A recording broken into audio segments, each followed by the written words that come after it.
మరి ఆ సమయం విధమైన పరిచయం వారగుడుగుల భాగంగా వైద్యపట్నం సంఘంగా కూడా ఈ సమయాన్ని ఆశీర్వదించడం ఆరు సమయంలో కూడా నాకు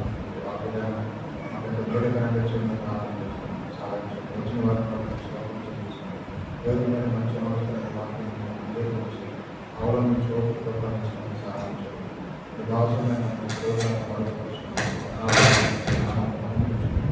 యేసు ప్రభువు నామమున ప్రార్థించి వేడుకుంటున్నాను.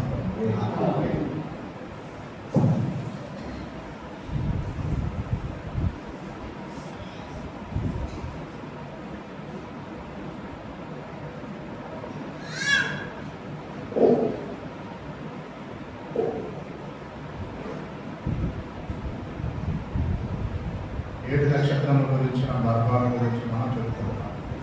మర్మము అనేటువంటి యొక్క అంశంలో 7వ మర్మం ఏంటంటే 7 నక్షత్రముల గురించిన మర్మం, ఒక్కొక్క నక్షత్రము గురించినటువంటి ఆ సందేశాలను మనం వింటున్నాం. కాబట్టి ఆ విషయాలు మనం చదవాలంటే ప్రకటన గ్రంథం 1వ అధ్యాయం 19వ వచనం, ప్రకటన గ్రంథం 1వ అధ్యాయం చివరి 2 వచనాలు మనం చదివితే మనకు అర్థమవుతుంది. ఏం రాయబడిందంటే అక్కడ ప్రకటన గ్రంథం 1వ అధ్యాయము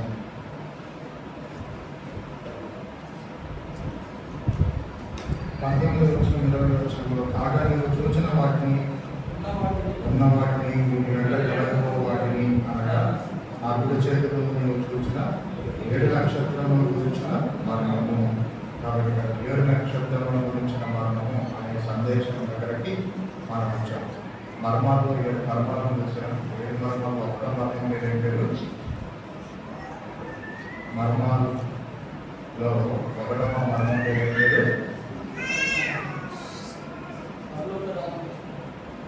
మర్మాలు 7 పేర్లు ఒక్కొక్క దాని గురించి ధ్యానించుకుంటూ వచ్చాం. మర్మాలలో 1వ మర్మం పేరు పరలోక రాజ్య మర్మం.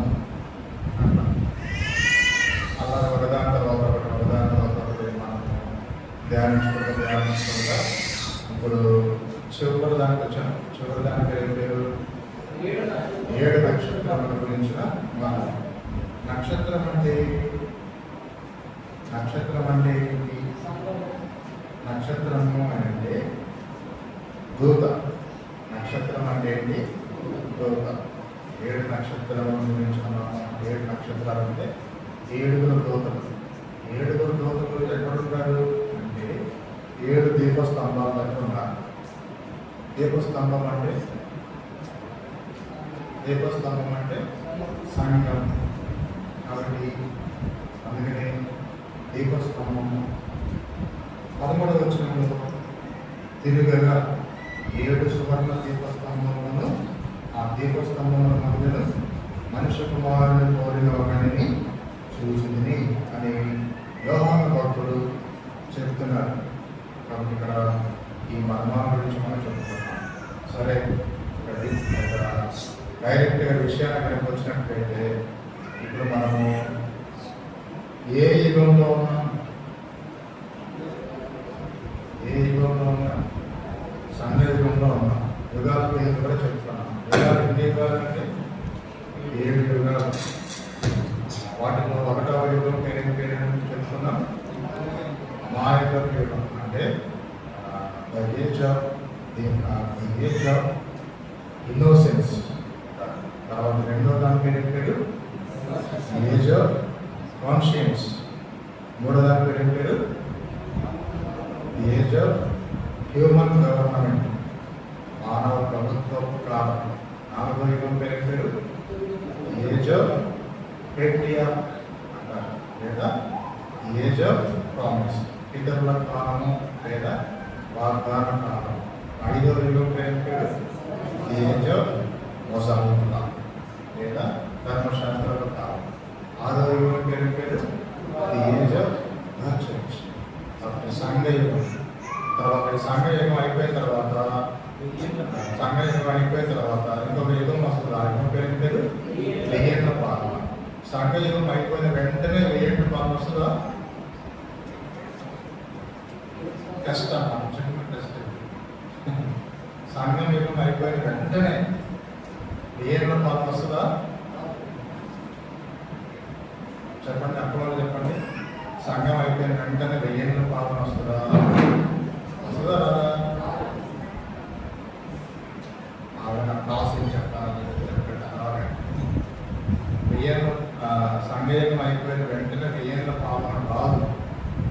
సంఘయుగానికి వెయ్యేళ్ళ పాలనకు మధ్యలో ఒక కాలం ఉంటుంది. ఆ కాలం పేరు ఏడేళ్ల శ్రమల కాలం. దానికి ఇంకో పేరు చెప్తున్నాం, లెక్కలేసి చెప్తున్నాం. దానియేలు 70వ వారం. దానియేలు యొక్క 70వ వారం. మొత్తం ఎన్ని వారాలు? 70 వారాలు. ఇప్పటికి ఎన్ని వారాలు అయిపోయినాయి? 69 వారాలు అయిపోయినాయి. మరి 69 వారాలు అయిపోయినాయి. మరి ఆ ఒక్క వారం జరగాలంటే 69 వారాలకి ఆ ఒక్క వారానికి మధ్య కాలం ఎంత? ఇప్పుడు ఎప్పుడు ఉందా? 69 వారాలకి ఒక్క వారానికి మధ్యలో కాలం ఎంత? ఆ కాలం పేరు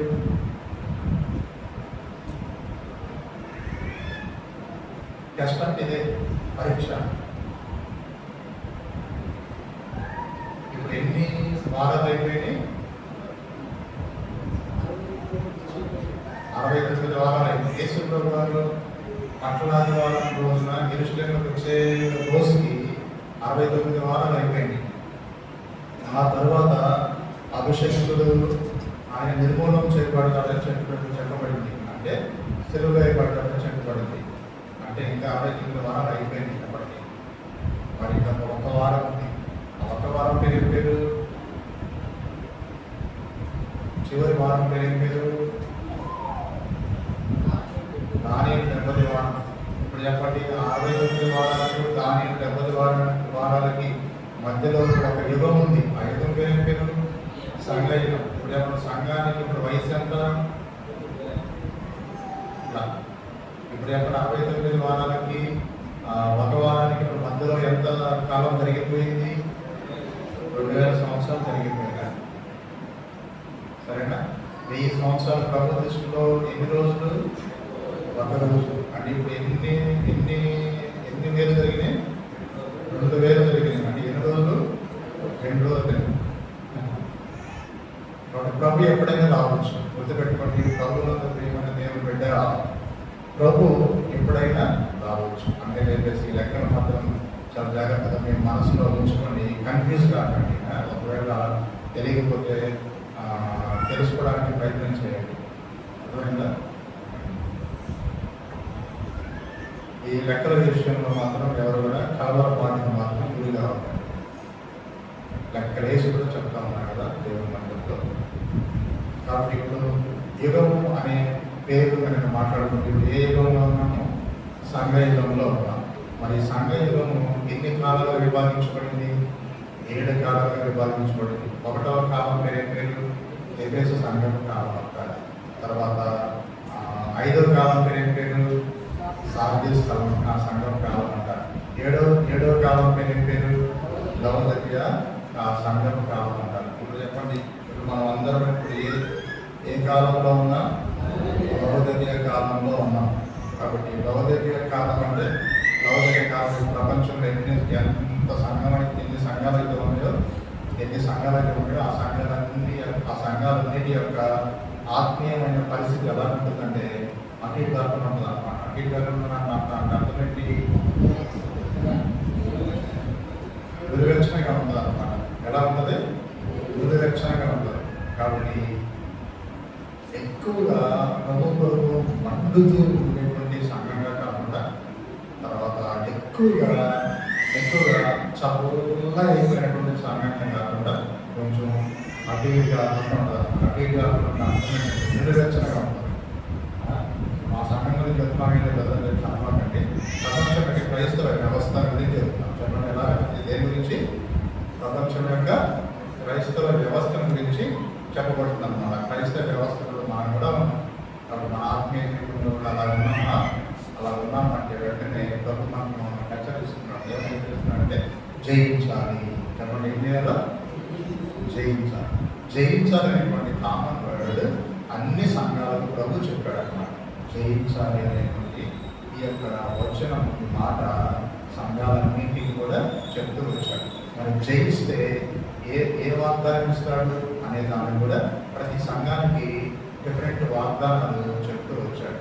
అయితే ఈ సంఘ యుగంలో మొదటి కాలం తెలియదు ఎఫెసు సంఘం కాలం. ఆ టైం చెప్తారా? ఎఫెసు సంఘం కాలం యొక్క సంవత్సరాలు ఇయర్స్ చెప్తారా? క్రీస్తు శకం, అన్ని క్రీస్తు శకాలే.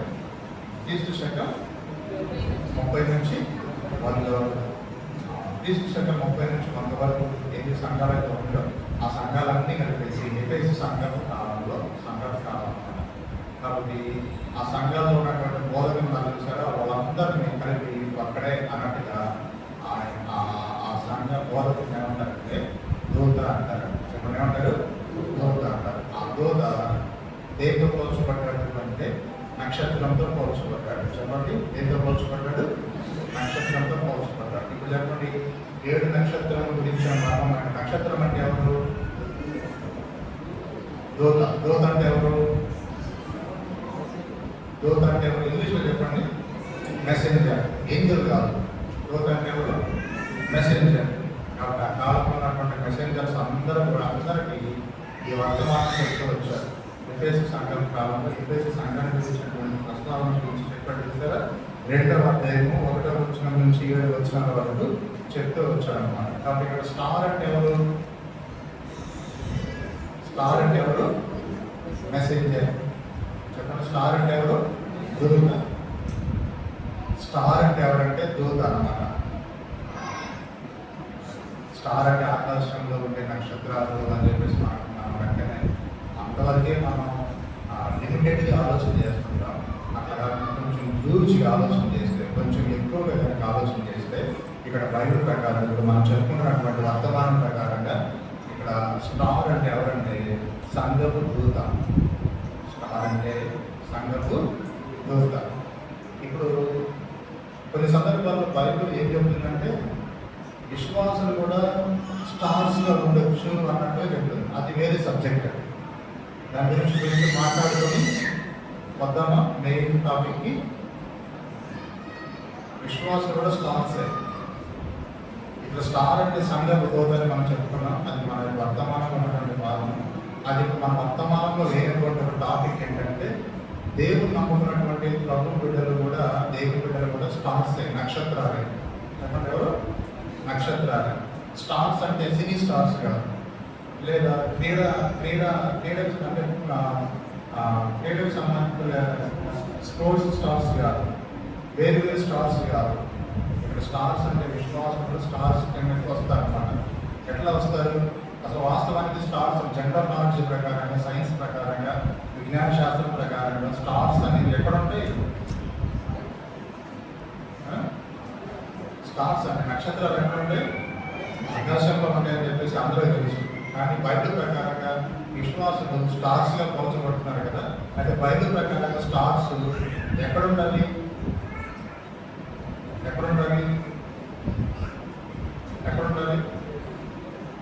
నువ్వే చెప్పాను మాట్లాడుతున్నాను. స్టార్స్ అన్నప్పుడు వెంటనే పైన ఉండాలి, ఆకాశంలో ఉండాలి. అయితే బైబిల్ ఏముంటుందంటే ఆకాశంలో స్టార్స్ ఉంటాయి, భూమి మీద కూడా స్టార్స్ ఉంటాయి. అంటే విశ్వాసులు ఆకాశంలో స్టార్స్ లాగా ఉంటారు, భూమి మీద కూడా స్టార్స్ లాగా ఉంటారు. మరి భూమి మీద స్టార్స్ లాగా ఉండాలంటే మనందరం ఏం చేయాలి? ఆకాశంలో స్టార్స్ లాగా ఉండాలంటే మనందరం ఏం చేయాలి అనే దానికి 2 రెఫరెన్సెస్ చెప్పేసి ఆ చిన్న టాపిక్ని విడిచిపెట్టేద్దాం. సరే, ఫిలిప్పీ పత్రిక, ఫిలిప్పీకి రాసిన పత్రిక, ఫిలిప్పీకి రాసిన పత్రిక. ఇప్పుడు చెప్పేటువంటి మాటలు మన యొక్క వర్తమానంలో భాగం కాదు, కాకపోతే గుర్తొచ్చింది కాబట్టి వెంటనే టచ్ చేసుకొని వెళ్ళిపోవాలి. ఎందుకంటే ఐడియా ఉంటుంది కాబట్టి, ఐడియా ఉంటుంది, ప్రాక్టీస్ కూడా చేయొచ్చు. ఫిలిప్పీ పత్రిక 2వ అధ్యాయము, ఫిలిప్పీ పత్రిక 2వ అధ్యాయము 14, 15, 16 వచనం చదువుకుంటాం. 14 నుంచి చదువుతారండి. మీరు మూర్ఖమైన వక్ర జనం మధ్య నిరపరాధులను, నిష్కళంకులను అనిందులనైనా దేవుడు కుమారులైనట్టు సడులను సంశయములను మాని సమస్త కార్యములను చేయుడి. అట్టి జనము మధ్యను అట్టి జనం అంటే ఎట్టి జనము? అట్టి జనము మధ్య మీరు జీవవాక్యమును చేత పట్టుకొని లోకమందు జ్యోతుల వలె ఏ లోకం? భూలోకమా పరలోకమా? భూలోకమందు జ్యోతుల వలె కనబడుచున్నాడు. అక్కడ జ్యోతులు అంటే ఏంటి? అంటే జ్యోతులు అంటే ఏంటంటే స్టార్స్ అన్నమాట. కొంత పేరు పెట్టుకుంటాం. ఏం పేరు అంటే మా నా పేరు జ్యోతి అంటారు. జ్యోతి అంటే స్టార్ అంటారు. సరేనా? జ్యోతుల వల్లే ఉంటారు. లోకమందు జ్యోతుల వల్లే ఉంటారు. ఇప్పుడు చెప్పండి, క్రైస్తవ విషయం చర్చికి వచ్చేటువంటి దేవుడు ఎస్పెషల్లీ ఎవరైతే బాగున్నాయి నీటి గంటలో సాక్ష్యం ఇచ్చారో అలాంటి వాళ్ళందరూ కూడా ప్రభు బిడ్డలు మనపడినటువంటి వాళ్ళందరూ కూడా ఎలా ఉండాలి? లోకంలో జ్యోతులాగా ఉండాలి. జ్యోతులు అంటే నక్షత్రాలు ఉండాలి. నక్షత్రాలు ఉండాలి. అలా ఉండాలంటే ఏం చేయమంటున్నాడు ఇక్కడ? అలా ఉండాలంటే ఏం చేయమంటాడు ఇక్కడ? అటు జనం మధ్య అంటే అలాంటి జనాల మధ్యలో మనందరం ఏం పట్టుకోవాలి? జీవవాక్యము చేత పట్టుకోవాలి. ఏ వాక్యం పట్టుకోవాలి? జీవవాక్యము. అందుకని చెప్పేసి నీ జీవితంలో బైబిల్కి ప్రాముఖ్యత ఇస్తున్నావా? నీ జీవితంలో బైబిల్కి ఇంపార్టెన్స్ ఇస్తున్నావా? దేవుని వాక్యానికి బైబిల్కి పెద్ద పీట వేస్తున్నావా? నీ జీవితంలో బైబిల్ కనపరుస్తున్నావా? గౌరవిస్తున్నావా? బైబిల్ వాక్యాన్ని చదువుతున్నావా? ధ్యానిస్తున్నావా? గుర్తుపెట్టుకుంటున్నావా? ఇంప్లిమెంట్ చేసుకుంటున్నావా? అన్వయించుకుంటున్నావా?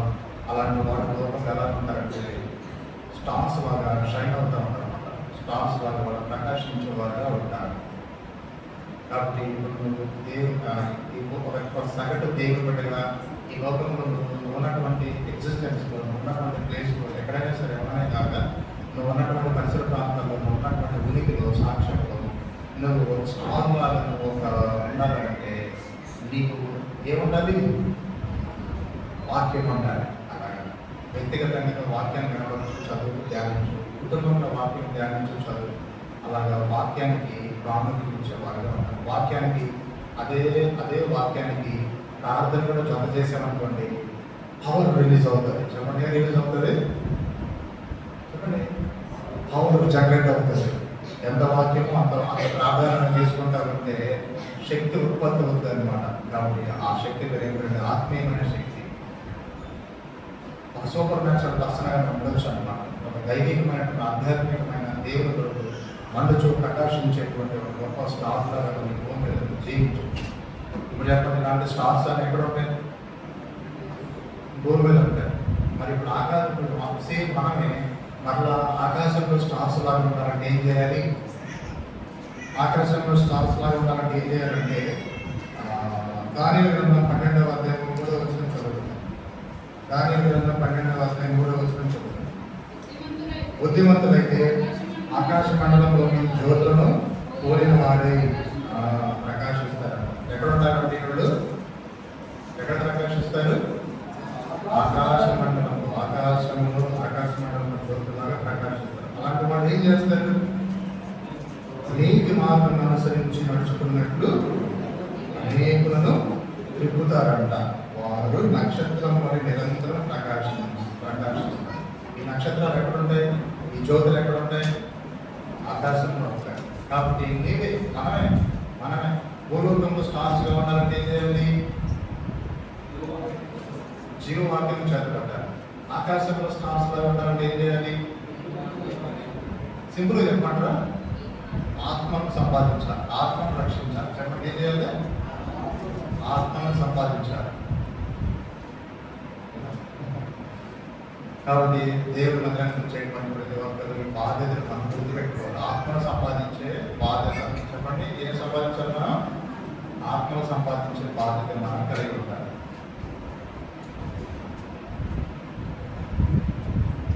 సంఘంలో ఉన్న వాళ్ళందరికీ దేవుడి పనిని మనకు అప్పగించాడు కదా. మనం నిజాయితీగా చేసేవాళ్ళగా మనం అలా జీవించేవాళ్ళు ఆకాశ మండలంలో స్టార్స్ లాగా ప్రకాశిస్తారు.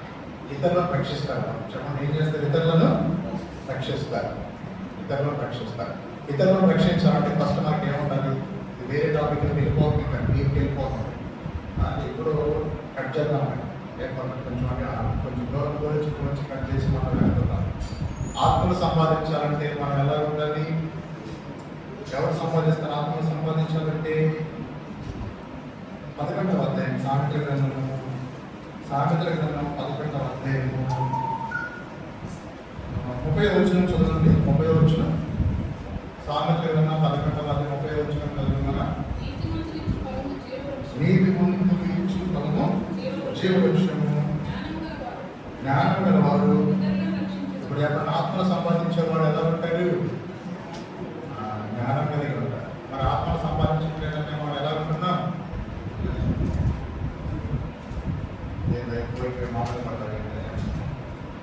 ఆత్మను సంపాదించేవాడు పేరు ఏంటంటే ఇక్కడ జ్ఞానం గలవారు. జ్ఞానం గలవారు అంటే వారు ఇతరులను రక్షిస్తారు. జ్ఞానం గలవారు ఇతరులను రక్షిస్తారు. మరి నీ ద్వారా ఒక ఆత్మ రక్షించబడలేదంటే నీకేం లేదు? జ్ఞానం లేదు. లోక సంబంధమైన జ్ఞానం ఉంది. లోక సంబంధమైన జ్ఞానం ఉండొచ్చు, కానీ ఇక్కడ పనికి సంబంధించిన జ్ఞానం, ఆ జ్ఞానం అదేంటంటే ఆత్మను సంపాదించే జ్ఞానం ఉండాలి. జ్ఞానం లేకుండా మనం అజ్ఞానంగా మనం ఉండకూడదు. కాబట్టి ఏదో ఒక రకంగా మనం ఇతరులను రక్షించే వారిగా ఉండాలి. సేమ్ ఇంకోటి 14వ అధ్యాయం సామెతల గ్రంథం 14వ అధ్యాయం సామెతల గ్రంథం 14వ అధ్యాయంలో ఇంకొక మాట మనం చదువుకోవడానికి మనం ప్రయత్నం చేద్దాం. ఏంటంటే 25వ వచనం చదువుతున్నాం. నిజము పలుకు సాక్షి. ఇప్పుడు చెప్పండి, మనుషులను ఎవరెవరు రక్షిస్తారు? ఫస్ట్ జ్ఞానం గలవారు రక్షిస్తారు. తర్వాత రెండవ పాయింట్ ఏంటి? ఎవరు రక్షిస్తారు? నిజము పలుకు సాక్షి. నిజం అంటే ఏంటి? నిజం అంటారు. నిజం పలుకుతారు అన్నమాట. నిజం పలుకు సాక్షి అన్నమాట. నిజం పలికి సాక్షి ఏం చేస్తారంటే వాళ్ళు ఇతరులను రక్షించేవాడుగా ఉంటారు. సేవ్ చేస్తారు. సేవియర్స్గా ఉంటారు. సోల్ విన్నర్స్గా ఉంటారు. అలాగే చెప్పేసి ఆత్మను సంపాదించాలని ఆశ ఉంటే మనకి ఈ రెండు లక్షణాలు మనం అమలుచుకోవాలి, ప్రాక్టీస్ చేయాలి. ఏం ప్రాక్టీస్ చేయాలి? నేను ఆత్మను సంపాదించేటువంటి నాలెడ్జ్ సంపాదించుకోవాలి. ఆ నాలెడ్జ్ కలిగి ఉండాలి. తర్వాత రెండోది నిజమే మనకి సాక్షిగా ఉండాలి. ఆ నిజాన్ని సాక్షి నిజం కలిగే వారంగా మనం. నిజం అంటే సత్యం. సత్యం అంటే ఏంటి? నిజం. లేదు కొంచెం వాక్యం ప్రకారం చెప్పుకున్నామంటే ఆ సత్యం అంటే ఏంటంటే నీ వాక్యమే సత్యం. వాక్యము ఒక వ్యక్తికి చెప్పి ఏం చేయాలంటే ఆ వ్యక్తిని క్రీస్తు దగ్గర నడిపించేటువంటి విధానంలో మనం ఎదగాలి. ఆ వ్యక్తికి ఎన్నో ప్రశ్నలు ఉంటాయి. ఆ ప్రశ్నలన్నింటినీ క్లియర్ చేసేవారుగా మనం ఉండాలి. అలా క్లియర్ చేసేవారుగా మనం ఉండాలంటే క్లియర్ చేసి క్రీస్తు ఉన్నట్టుగా సిలిండర్ వేయబడి క్రీస్తు ఉన్నట్టుగా చూపించేటువంటి ఆ కెపాసిటీలో మనం ఎదిగేవారుగా మనం ఉండాలి. దినాలు, వారాలు, నెలలు, సంవత్సరాలు గడిచిపోయేలా మనం ఆత్మీయంగా ఎదుగుతున్నామా లేకపోతే అలాగే ఉన్నామా? పేరుకి మాత్రమే చెప్పుకుంటున్నాము. అట్లా కాకుండా కాలం గడిచిపోయిపోతుందా, నా ప్రోగ్రెస్ ఎంతవరకు వచ్చింది, నేను ఎంతవరకు ఎదిగాను అని మనం చెక్ చేసుకోవాలి. పిల్లల ప్రోగ్రెస్ కనుక తగ్గిందనుకుంటే మనం లోపలి చెప్తాను. మన ప్రోగ్రెస్ అంటే పట్టించుకోవాలి. ఇదేంటంటే కాబట్టి మనం ఏం చేయాలంటే మనం పరీక్షించుకుంటే మనం ఏం లోపల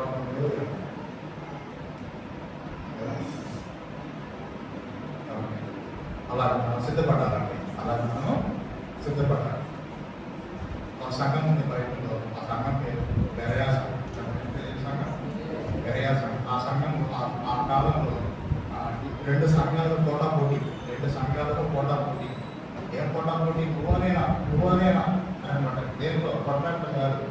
ఆత్మీయంగా ఎదిగే విషయంలో నువ్వనేనా అనేటువంటి పోటా పోటీ కలిగినటువంటి రెండు సంఘాలు ఉన్నాయి. ఒకటి దశలోనిక సంఘం, రెండోది బెరయా సంఘం. దశలోనిక సంఘం, రెండోది బెరయా సంఘం. ఇద్దరు పోటీ అన్నమాట. చదువుదమ్మా పోటీలో అపోస్తల కార్యం 17వ అధ్యాయం. అపోస్తల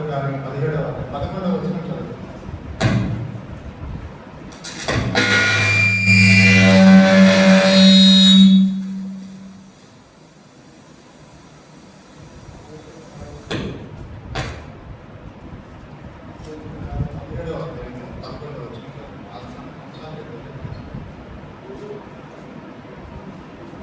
అపోస్తలుల కార్యములు 17:11 చదువుతారా? మీరు తెస్సలోనికలో ఉన్న వారి కంటే గనులైనారు. ఎవరికంటే గనులైనారని అక్కడ చెప్తున్నాడు? తెస్సలోనిక. చూసారా? తెస్సలోనిక. అందుకని పౌలు భక్తులు తెస్సలోనికకు 2 పత్రికలు రాశారు. ప్రతి పత్రికలో ప్రతి అధ్యాయంలో 2వ రాకడ గురించినటువంటి ఒక వచనం ఉంది.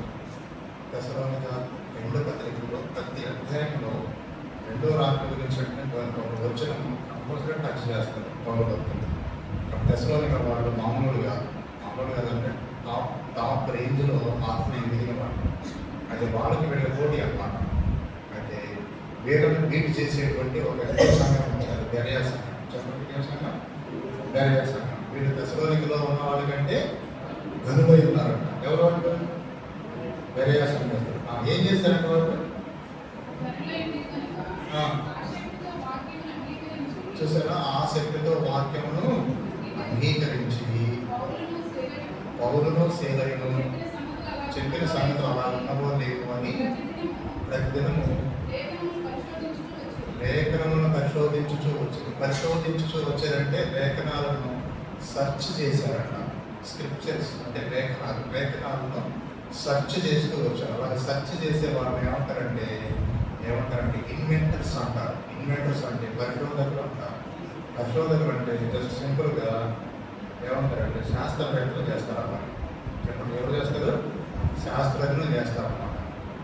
వీళ్ళు వేటి గురించి పరిశోధన చేశారంటే లేఖనాల గురించి పరిశోధన చేస్తూ వచ్చారు. కాబట్టి మనం కూడా బైబిల్ గురించినటువంటి ఒక చక్కని పరిశోధకులుగా మనం ఉండాలి. సంఘంలో ఉన్నటువంటి సండే స్కూల్ స్టూడెంట్స్ రేంజ్లో ఉన్నవాళ్ళైనా, తర్వాత యవనస్తులైనా, పెద్దవాళ్ళైనా, నా చదువు రాదని ఇలాంటి ఏం అక్కర్లేదు. సరేనా? కాబట్టి అందరూ కూడా దేవుని వాక్యం కొంచెం గుడించుకొని చదివినా కూడా, చదువు అలా వచ్చినా కూడా పరిశోధన చేయొచ్చు. అందుకని చెప్పేసి బైబిల్ యొక్క సైజు చూసి, లాభం చూసి భయపడకండి. బైబిల్ యొక్క లాభం చూసారా? బైబిల్ దాన్ని చూసి భయపడకండి. అమ్మో, ఇది అంతా నేను చదువుతానంటావా అని భయపడకూడదు. భయపడకుండా నేను నెమ్మదిగా ఈ బైబిల్ ఎప్పుడైపోయిందా అని చెడుతనం తీసేసుకొని. చెప్పండి, ఈ బైబిల్ ఎప్పుడైపోయిందా అనేది ఏంటది?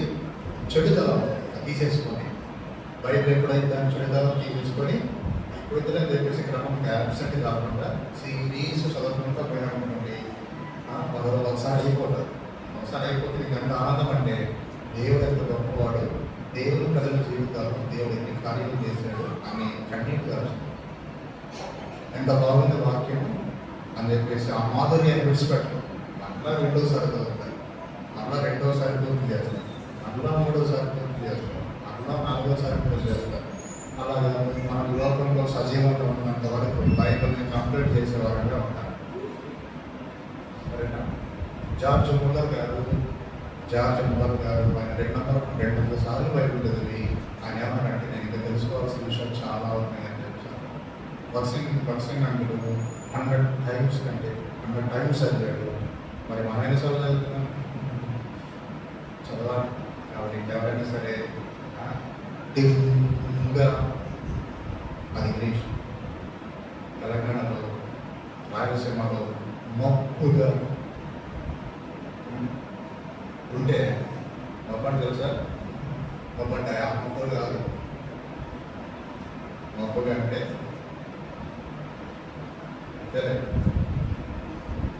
మనం హైదరాబాద్ ఏమంటారు?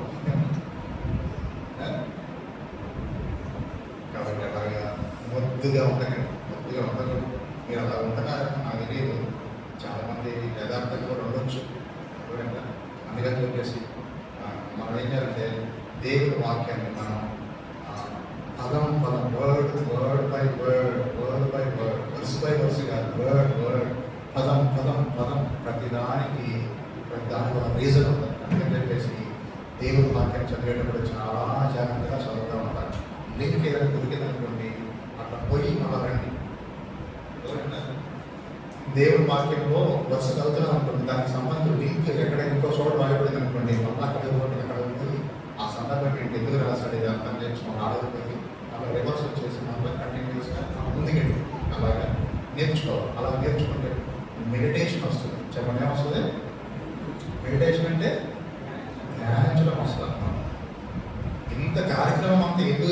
కారణం ఏంటంటే ఒకటే ఒక ఎజెండా ఏంటంటే క్రీస్తును దొరకబట్టాలి. చెప్పండి, ఏం దొరకబట్టాలి? చెప్పండి, క్రీస్తును దొరకబట్టాలి. వాక్యంలో క్రీస్తు ఉన్నాడు. క్రీస్తును దొరకబట్టాలనేది అంటే క్రీస్తును నేర్చుకోవాలి.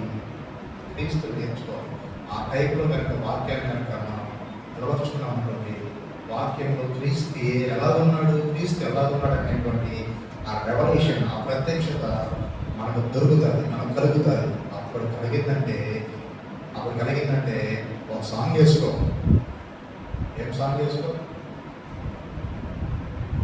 పెద్దమ్మా వద్దులే, జస్ట్ పదాలు మాత్రం చెప్తాను. ఏం పదాలంటే వికసించే విశ్వాసములు వాక్యములను చదవాలి. ఇంటికి వెళ్ళిన తర్వాత వేసుకోండి, లేదా మందిరం నుంచి ఇంటికి పోయేటప్పుడు వేసుకోండి. వికసించే విశ్వాసములు వాక్యములను చదవాలని. అప్పుడు వాక్యం చదువుతూ ఉంటే విశ్వాసం ఏమవుతుంది? లోసమవుతాం కదా, ఫ్లరిష్గా ఉంటుంది అన్నమాట, వికసిస్తూ ఉంటుంది, పెద్దగా అవుతూ ఉంటుంది. ఇప్పుడు మనకు ఎంత ఆనందం అంటే ఇంకా ఆత్మీయమైనటువంటి ఎదుగుదల అనేది వస్తూ ఉంటుంది అన్నమాట. అప్పుడు నీకు ఎంత దేవుని అంటే, ఎంత ఆశీర్వాదం అంటే ఇక నువ్వు పొట్టిగా ఉండవు అందరికీ చెప్తా ఉన్నాను దొరుకుతుంది. సరేనా? అలా జరిగిందంటే నువ్వు దీవించబడుతున్నావు అని అర్థం. అదే రుజువు. అలా నువ్వు దీవించబడడం నేర్చుకుంటే నీ దీవెన వేరే వాళ్ళు కూడా వస్తుంది. నువ్వు దీవించబడిన వేరే వాళ్ళు కూడా దీవించబడతారు. అలాగే సంఘంలో ఉన్న వాళ్ళందరూ అలా చేశారనుకోండి, సంఘం అంతా ఒకసారి ఏమైందంటే రైట్గా వెలుగుతూ ఉంటుంది. పరిశుద్ధానికి ఏం జరుగుతుంది అని చెప్పి చుట్టూ పదాలు మీద వస్తాయి. అప్పుడు మనం అలా ఉన్నామా? కల్మషం లేని హృదయంతో మంచిగా ప్రభు మనసు కలిగిన వారంగా, ప్రభు హృదయం కలిగిన వారంగా, ప్రభు యొక్క మెంటల్గా మైండ్ సెట్టింగ్ ప్రకారంగా మనం జీవించే వారంగా మనం ఉండాలి. దానికి ఎంత క్రయం చెల్లించాలో తెలుసా? అంత తగ్గించుకోవాలి. క్రయం చెల్లించడం అంటే అదే తగ్గించుకొని మనం ప్రభు పరిలో జీవిస్తే ఇప్పుడు చెప్పినటువంటి విషయాలన్నీ సాధ్యమవుతాయి. ఏం ప్రాబ్లం. అదంతా ప్రాక్టీస్ చేయాలి. ప్రాక్టీస్ చేయకుండా అదే అట్లా ఉండాలి, ఇంట్లో ఉండాలంటే ఏం జరగదు. అందుకని చెప్పేసి చాలా జాగ్రత్త. సరే, ఇప్పుడు మనం చాలా దూరం వచ్చేసాము. కరెక్ట్ అవుతామా? విషయం ఏంటంటే ఆత్మను సంపాదించాలంటే రెండు విషయాలు మనం చూసాం. ఒకటి ఏముండాలి? మనకి జ్ఞానం ఉండాలి. రెండోది ఏముండాలి? నిజం పలికే వారంగా ఉండాలి. రెఫరెన్స్ లేకుండా ప్లెయిన్గా చెప్తాను. నేను చెప్పేటప్పుడు బైబిల్ చూడబాకండి. జస్ట్ మైండ్లో మాత్రము బైబిల్ తిప్పినట్టే చేసుకుంటాం మైండ్లో. అర్థమైందా? ఇంకోటి ఏంటంటే యేసు ప్రభు తన శిష్యులతో చెప్పాడు, నా వెంబడరండి అన్నాడు. చెప్పండి, ఏమన్నాడు? ఎందుకు రమ్మన్నాడు? ఆత్మను సంపాదించడానికి. మూడవ కారణం ఏంటంటే నువ్వు ఆత్మను సంపాదించాలని చెప్పేసి నీకు ఆశ ఉంటే మనం ఎలాంటి జీవితం జీవించాలి? ప్రభువును వెంబడించే జీవితం జీవించాలి. ప్రభువును వెంబడించే జీవితం జీవించకుండా నేను ఆత్మను సంపాదిస్తాను అంటే అవి దొరకవు.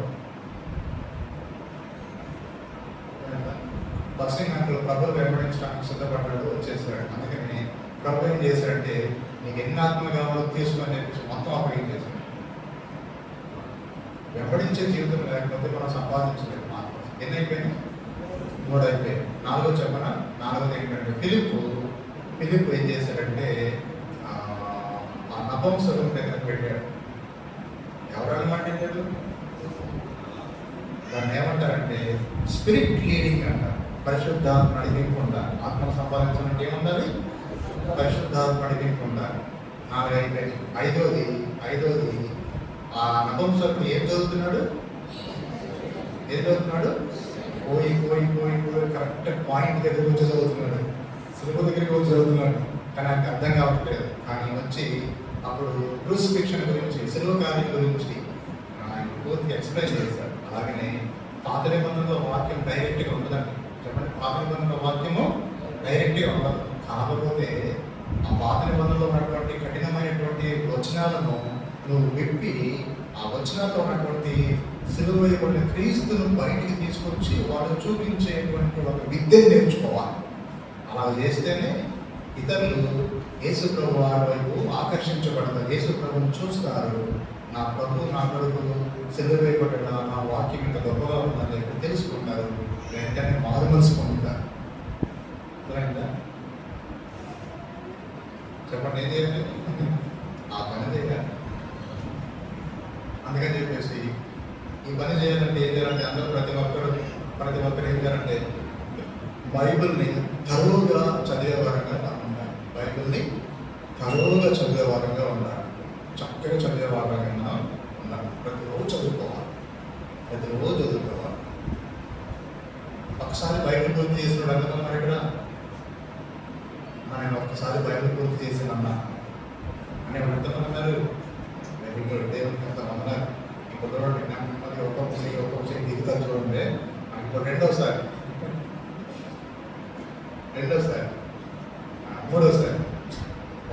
మూడోసారి అంటే ఇదేమి దాన్ని ఏమంటారంటే ఆక్షన్ కాదు, పాడేది కాదు. మూడోసారి, నాలుగోసారి ఎంతమంది ఎదిలేరు, ఐదోసారి ఎంతమంది ఎదిలేరు, ఆరోసారి ఎంతమంది ఎదిలేరు? అట్లేం లేదమ్మా, పర్లేదని చెప్పేసి మెచ్చుకున్నాను. అయింది 7 సార్లు ఎంతమంది ఎదిలేరు, 8 సార్లు ఎంతమంది ఎదిలేరు, 10 సార్లు ఎంతమంది ఎదిలేరు, 15 సార్లు ఎంతమంది ఎదిలేరు, 20 సార్లు ఎంతమంది ఎదిలేరు, 25 సార్లు ఎంతమంది ఎదిలేరు, 30 సార్లు ఎంతమంది ఎదిలేరు?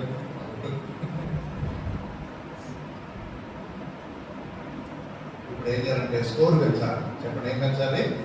స్కోర్ పెంచాలంటే మన ఎడ్యుకేషనల్ సంబంధించిన స్కోర్ కాదు, లేకపోతే సివిల్ స్కోర్గా పెంచాలంటే ఏం స్కోర్ పెంచాలంటే బైబిల్ చదివిన స్కోర్ పెంచాలి. సరేనా? అందరూ పెంచాలి, ఒకళ్ళని కాదు. మా సంఘం తరఫున ఒకళ్ళే ఉన్నారు కదా, వీళ్ళకి గిన్నీస్ బుక్ రికార్డుకి అది పంపిద్దామంటే అట్లా ఏం కుదరదు. అలాగా సంఘంలో ఉన్న వాళ్ళందరూ కలిసి దేవుని వాక్యం చదవాలి. ఎన్నిసార్లు చదివేది కాదు కానీ, ఎన్నిసార్లు చదువుతున్నాం అనేది కాదు కానీ, చదవాలి కరెక్టే. అది తర్వాత ఇంకో విషయం ఏంటంటే అవగాహన ఉన్నారు. చెప్పండి, ఏముండాలి? అవగాహన ఉండాలి, వాక్యం. కాబట్టి ఇవన్నీ ఎందుకు చేయాలి? ఇవన్నీ ఏంటంటే ఆత్మను సంపాదించడానికి కావాల్సినటువంటి క్యారెక్టర్స్. ఈ క్యారెక్టర్స్ మనం కనుక ఫాలో చేస్తున్నాం అనుకోండి, ప్రభు మనకు ఆత్మని మనకు అప్పగిస్తాం. మనం సంపాదిస్తామా, ప్రభు మనకు అప్పగిస్తాడా? ఇది కూడా ఒక మిస్టేక్. మనం సంపాదిస్తామా, ప్రభు మనకు అప్పగిస్తాడా? ఏమంటే మనం సంపాదిస్తామా, ప్రభు మనకు అప్పగిస్తాడా? ప్రభు మనకు అప్పగిస్తాడు. అప్పగించి కూడా కొన్నిసార్లు నేను పరీక్షిస్తాడు. నీకు కొన్నిసార్లు నేను పరీక్షిస్తాను. మనం పరీక్ష గురవుతాం. ఉదాహరణ బైబిల్ దీపాలంటే నేను చెప్పేస్తాను జాగ్రత్తగా వినండి. అది నిర్గమకాండం 32వ అధ్యాయంలో సందర్భాన్ని గుర్తు చేస్తున్నాను. బైబిల్ దీపాలు నమ్మకం ఎప్పుడు ఉందా? ఏముంది నమ్మకం?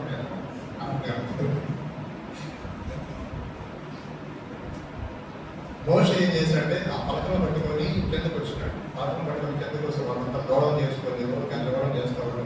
పలకను కొట్టేసి పలకను కొట్టినప్పుడు దేవుడు అన్నాడు, మోషే వీళ్ళందరూ చనిపోయినారు, వీళ్ళందరూ నేను సంహరిస్తాను, నిన్ను హెచ్చిస్తాను, నిన్ను ఆశ్రయించి గొప్ప జనంగా చేస్తానంటే అప్పుడు ఏమన్నాడంటే, లేదు అబ్రహాంకి ఏం చేసినావు, ఇస్సాకి ఏం మాట చెప్పినావు, యాకోబుకి ఏం మాట చెప్పినా అని చెప్పేసి వాడు గుర్తు చేస్తాను. అదే ఆ టైంలో మన కనుకుంటే ఆ ప్లేస్లో పంపరాపర్ పెట్టాడు దేవుడు అని చెప్పేసి ఏం చేస్తాడు, వేసుకోవడం కానీ చేసి మమ్మల్ని మిస్ అయిపోయిందంటే కష్టమైపోతుందని చెప్పేసి మనం వెంటనే చేస్తానే మోషే అలాగే చేయండి. అక్కడ దేవుడు ఏమన్నాడు తెలుసా?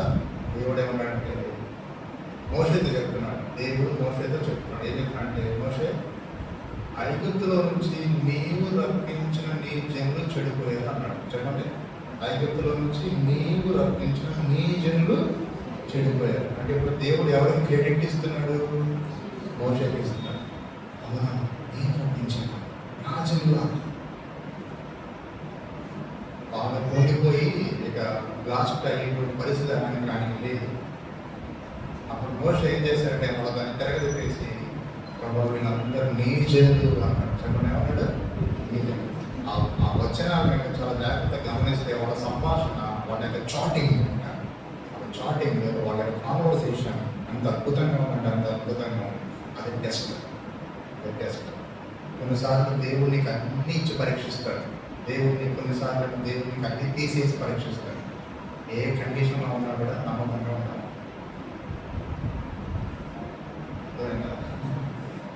కొన్నిసార్లు పైకి ఎక్కించి నిన్ను పరీక్షిస్తాడు, కొన్నిసార్లు కిందకి దించి పరీక్షిస్తాడు. పైకి ఎక్కి కూర్చున్నా కింద కూర్చున్నా దేవుడి కొరకు నమ్మకంగా ఉండాలి. సరేనా? అలాగా బైబిల్ చరిత్రలో పాత నిబంధనలో కొంతమందిని దేవుడు పైకి ఎక్కించాడు, పరీక్షించాడు, పాస్ అయ్యారు. బైబిల్ చరిత్రలో కొంతమంది కిందకి దించాడు, పరీక్షించాడు, పాస్ అయ్యారు. అదే ఛాన్స్ కనుక నీకు కనుక వస్తే, కొన్ని సందర్భాల్లో పరీక్షలే కనుక నీకు కనుక వస్తే ఎలా ఉండాలంటే ప్రభుత్వం నమ్మకంగా ఉండాలి, దీనిలో తగ్గించుకుంటూ ఉండాలి. పైకి ఎక్కినప్పుడు గర్వించకూడదు, కిందకు వచ్చినప్పుడేమో దేవుని మీద సనకూడదు.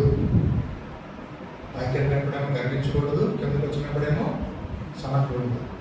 చాలా జాగ్రత్తగా ఉండాలి. దేవుడి దగ్గర చాలా జాగ్రత్తగా ఉండాలి. దేవుడు అదృశ్య దేవుడు. చెప్పండి, ఏ దేవుడు? ఆత్మస్వరూపి. నన్ను ఎవరు చూడలేదు నేను చెప్పి అనుకోవచ్చు. కాదు 24 hours మన మీద ఆయన కన్ను చూసుకుంటుంది. అందుకని చెప్పేసి మనం చాలా జాగ్రత్తగా ఉండాలి. కాబట్టి పరీక్షలో గెలవాలి. మనం నీ కుటుంబంలో గెలవాలి, నీ వ్యక్తిగతంగా గెలవాలి, నీ సంఘ జీవితంలో గెలవాలి.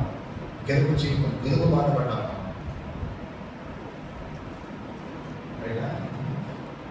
అలాగా ఇదంతా ఎందుకు చెప్తున్నానంటే ఆత్మను సంపాదించేటువంటి క్యారెక్టర్స్ అన్న. ఆత్మను సంపాదిస్తే స్టార్స్ లాగా ఉంటాం. ఎక్కడ? ఆకాశమంలో. జీవవాక్యాన్ని పట్టుకుంటే స్టార్స్ లాగా ఉన్నాం. ఎక్కడ? భూమి మీద.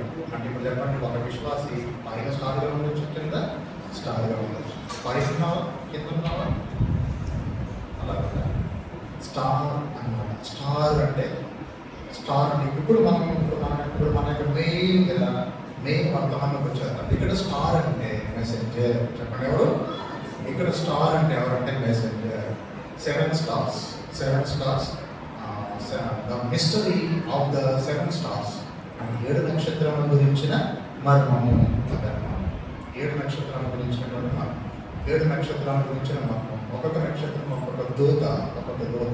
ఇప్పుడు మనము 1వ దూత ఏ సంఘానికి ఉంది? ఎఫెసు సంఘానికి ఉంది. ఎఫెసు సంఘం కాలంలో ఉన్నారు దూత. ఇప్పుడు 2వ దూత ఏ సంఘం కాలంలో ఉన్నారు? స్మరణ సంఘం కాలంలో ఉన్నారు. ప్రకటన గ్రంథం 2వ అధ్యాయంలో ఎన్ని సంఘాల గురించి రాశాడు? ప్రకటన గ్రంథం 2వ అధ్యాయం ఎన్ని సంఘాల గురించి రాశాడు?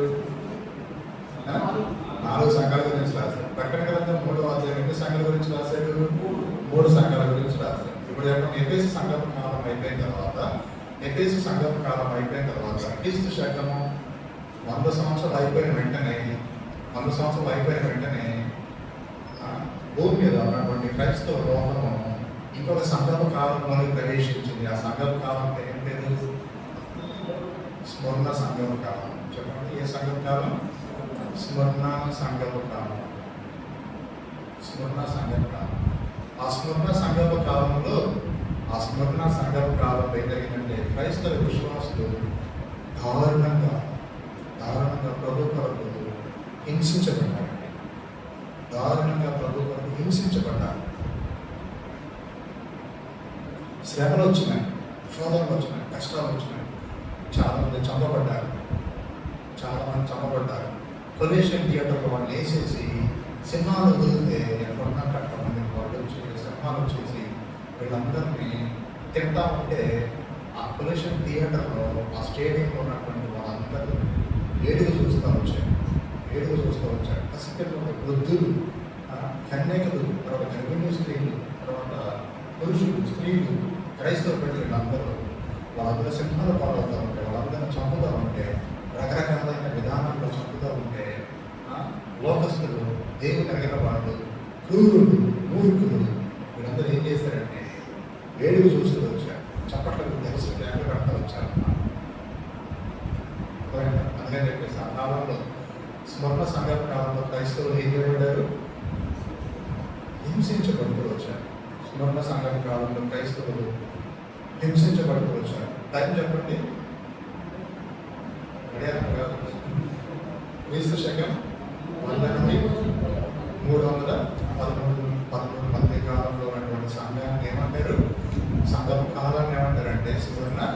సంఘపు కాలం అని అంటారు. కాబట్టి ఆ కాలంలో అనేక సమాజాల్లో ఉన్నటువంటి క్రైస్తవులు ఏం చేయబడ్డారంటే హింసించబడుతూ వచ్చారు, శ్రమలో పాల్గొతూ వచ్చారు. పైగా ఇంకొక పెద్ద శోధన ఏంటంటే వాళ్ళు వాస్తవానికి బై బర్త్ యూదులు కాదు, అయినా కూడా మేము కూడా యూదులమే అని చెప్పేసి వాళ్ళు క్రైస్తవులను మోసం చేశారు. మేము కూడా యూదులమే అని చెప్పేసి నటించి క్రైస్తవులు మోసం చేసేటువంటి పరిస్థితులు అన్నమాట అవన్నీ కూడా. అందుకని చెప్పేసి ప్రకటన గ్రంథము 2వ అధ్యాయము ప్రకటన గ్రంథం 2వ అధ్యాయంలో 8వ వచనం నుంచి 11వ వచనాల వరకు రాయబడింది. ఇక్కడ స్వర్ణ సంఘపు కాలంలో ఉన్నటువంటి విశ్వాసుల జీవితాల్లో యేసు ప్రభువారు ఎలా ఉన్నాడంటే మొదటివాడు కడపటివాడుగా ఉన్నాడు, ఇంకా మృతుడై బ్రతికిన వాడుగా ఉన్నాడని చెప్తున్నాడు. తర్వాత ఆ సంఘం యొక్క పరిస్థితి ఎలా ఉందంటే నీ శ్రమను దరిద్రతను నేను ఎదుగుదును, అయినను నీవు ధనవంతుడివే. కాబట్టి వాళ్ళందరూ శ్రమలు పడుతూ వచ్చారు. శ్రమలు ఎవరికైనా శ్రమలు పడ్డారంటే ఎంత ఘోరంగా ఉంటుందంటే అంత ఘోరంగా ఉంటుందన్నమాట. శ్రమలు అనుభవిస్తూ వచ్చారు. ఆ శ్రమంలో వాళ్ళు భౌతికంగా వాళ్ళు దరిద్రులు అవుతూ వచ్చారు. అయినా కూడా దేవుడు వాళ్ళు ఏమైనా సంబోధిస్తారంటే లోకం విషయంలో దరిద్రంగా ఉండొచ్చాము కానీ ఆత్మీయంగా మాత్రం ధనవంతుడివే అని చెప్పేసి చెప్తున్నాడు. కాబట్టి గుర్తుపెట్టుకోండి. కాబట్టి ఈ స్వర్ణ సంఘం కాలంలో ఉన్నటువంటి విశ్వాసులు ఏమి ఎదుర్కొన్నారంటే అనేక రకాలైన శ్రమలను వారు ఎదుర్కొంటూ వచ్చారు. ఇంకేం చెప్పాడు? తాము యూదులమని చెప్పుకోవచ్చు, యూదులు కాక సాధారణ సమాజపు వారి వలన మీకు కలుగు దూషణ నేను ఎదుర్కొన్నాను. యూదులు కాదు, వాస్తవానికి వాళ్ళు ఏమంటారంటే మేము కూడా యూదులమే అని చెప్పేసి వాళ్ళకు గ్రూపుగా చేర్చబడ్డారు. వాళ్ళందరూ ఎవరంటే సాధారణ సమాజం. ఈ సాధారణ సమాజం వాళ్ళు క్రైస్తవుల్ని నిజంగా తిరిగి జన్మించి మారు మనసు పొంది బాప్తిజం తీసుకున్న వాళ్ళని హింసించబడేశారు. ఎంత హింసించారంటే దారుణంగా దయ కనికరం ఇలాంటి ఏం లేకుండా హింసించారు, ఘోరాలు హింసిస్తూ వచ్చారు. తర్వాత అందుకని చెప్పాడు 10వ వచనంలో, ఇదిగో మీరు శోధింపబడినట్లు అపవాది మీలో కొందరిని చెరలో వేయబోచున్నాడు. 10 దినముల శ్రమ కలుగును, మరణం వరకు నమ్మకంగా ఉండము. కాబట్టి ఇక్కడ సంఘానికి ఆ కాలంలో ఉన్న సంఘానికి ఏం చెప్పాడు? 10 దినాలు శ్రమ కలుగుతుంది, అయినను మరణం వరకు ఎలా ఉండమన్నాడు? నమ్మకంగా ఉండమన్నాడు. మరణం వరకు అంటే చివరి దాకా ఎన్ని శ్రమలు వచ్చినా కూడా శ్రమలు వచ్చినాయని చెప్పేసి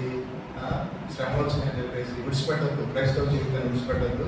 క్రైస్తవ జీవితాన్ని కాదనద్దు. క్రీస్తుని కాదనద్దు. క్రీస్తును తృణీకరించొద్దు, ద్వేషించొద్దు. నమ్మకంగా ఉండాలి చివరి వరకు. At the point of death డెత్ వరకు, until the point of death వరకు ఏం చేయాలంటే చివరి వరకు ఫెయిత్ఫుల్గా ఉండాలి.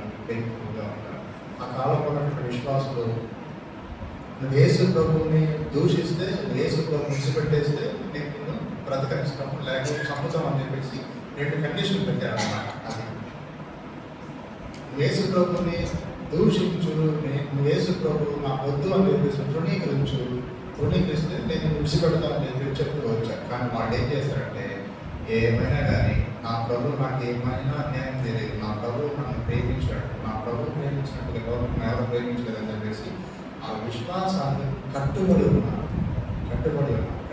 కారణం బట్టి కొంతమంది సింహాలు పాలైపోయినారు, కొంతమంది తగలబెట్టబడ్డారు, కొంతమంది దారుణంగా చంపబడ్డారు. రకరకాల టైప్స్లలో, రకరకాలైన విధానాల్లో, పద్ధతులలో క్రైస్తవుని హింసించి దారుణంగా చంపుతూ వచ్చారు. హతసాక్షులైన చూడండి, ఏమైనా హతసాక్షులైన కొంతమంది ఆ శ్రమలో తట్టుకోలేక యేసుని దూషించి బతికి బయటపడ్డారు. కానీ వాళ్ళు నరకానికి ఇప్పుడు ఈ మాటలు ఉంటున్నటువంటి సహోదరులారా నాకేమర్థమవుతుందంటే ఆ కాలంలో ఉన్నటువంటి శ్రమలు ఇప్పుడు మనకున్నాయా? నిజంగా చెప్పండి, ఆ కాలంలో ఉన్న శ్రమలు మనకున్నాయా? ఏదో చూస్తారు, ఆ కాలంలో వాళ్ళు అనుభవించినంత శ్రమలు మనకున్నాయా? లేవు. కానీ మనకు ఎలా ఉన్నాయంటే మనకున్నటువంటి విధానం మనం జీవిస్తూ ఉన్నాము. అయితే మనం అలాగా ఓవర్ థింకింగ్ చేయొద్దు. ఓవర్ థింకింగ్ అంటే ఏంటంటే ఓవర్గా ఆలోచించడం అంటే ఏంటంటే ఏదైనా చిన్న కష్టం వస్తే, ఏదైనా చిన్న సమస్య కనుక వస్తే, మనం ప్రపంచంలో ఎవరికి రాలేదు, నాకే వచ్చింది అని ఫీల్ కాదు. ప్రపంచంలో ఎవరికి రాలేదు, నాకే వచ్చింది అని ఫీల్ కాదు. అట్లా చెప్పేసి మనం శ్రమ పడతా ఉంటే, మనం కష్టపడతా ఉంటే యేసు పైన కూర్చొని ఆయన పండగ చేసుకోండి. ఇది కూడా నిజమే.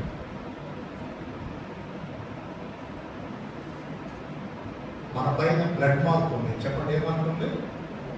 యేసు ప్రభు వారి రక్తపు గుర్తుంది. యేసు ప్రభు రక్తంతో మనం బలపడ్డాం, కడగబడ్డాం.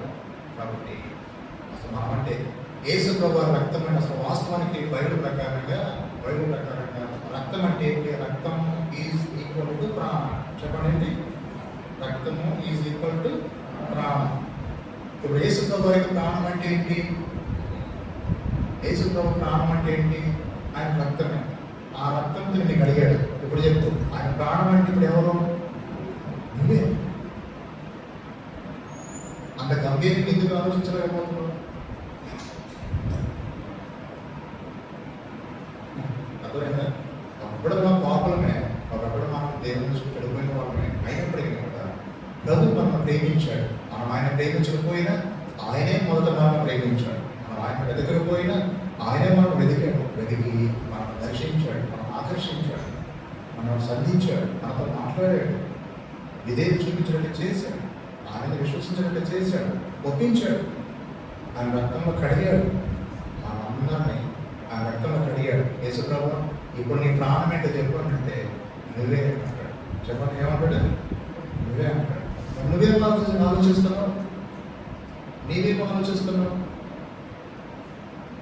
ఇప్పుడు నేను యేసు ప్రభుని నమ్ముకుంటే నా జీవితానికి ప్రభు ఇంత విలువిచ్చాడా, ఇంత ఘనంగా చూస్తున్నాడా అని చెప్పేసి నువ్వు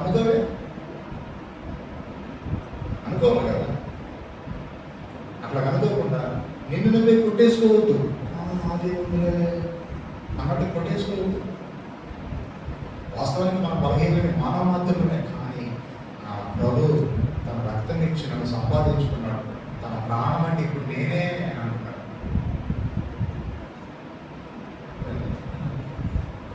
కాబట్టి అప్పుడు యేసు ప్రభు తన ప్రాణానికి ఏదైనా ప్రమాదం జరుగుతుంది అన్నప్పుడు ప్రభు ఊరుకుంటాడా?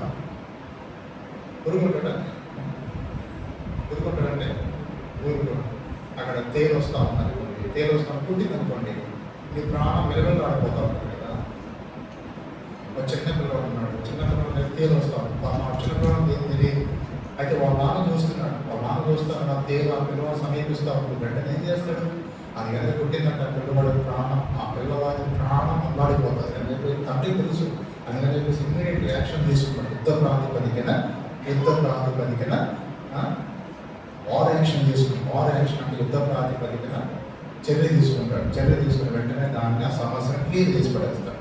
ఇప్పుడు ఫాదర్ ప్లేస్లో తండ్రి ప్లేస్ యేసు ప్రభు ఉన్నాడు, పిల్లవాడి ప్లేస్లో మనం ఉన్నాం. అర్థమైందా? తేలు ప్లేస్లో సమస్యలు, కష్టాలు, శోధనలు ఉన్నాయి. ఇప్పుడు మనకి ఏమైనా శోధనలు వస్తే, కష్టాలు వస్తే, ఇబ్బందులు వస్తూ ఉంటే ఆ ఇబ్బంది మన మీద పడితే మన ప్రాణం అల్లాడిపోతుంది అని చెప్పేసి ఎవరు తెలుస్తుంది? తండ్రి తెలుస్తాడు. అందుకని చెప్పేసి అవన్నీ మన మీద పడుతూ ఉంటే నువ్వు ఏడుస్తూ ఉంటే నేను పైన కూర్చొని పండుగ చేసుకుంటాను, నేను సింహాసనం మీద కూర్చొని పండుగ చేసుకుంటాను. కానీ అందుకని ఆ సింహాసనం రావడం ఆయన పోయింది లేదు కాదు. అందుకని చెప్పేసి ప్రభు ఏం చేస్తారంటే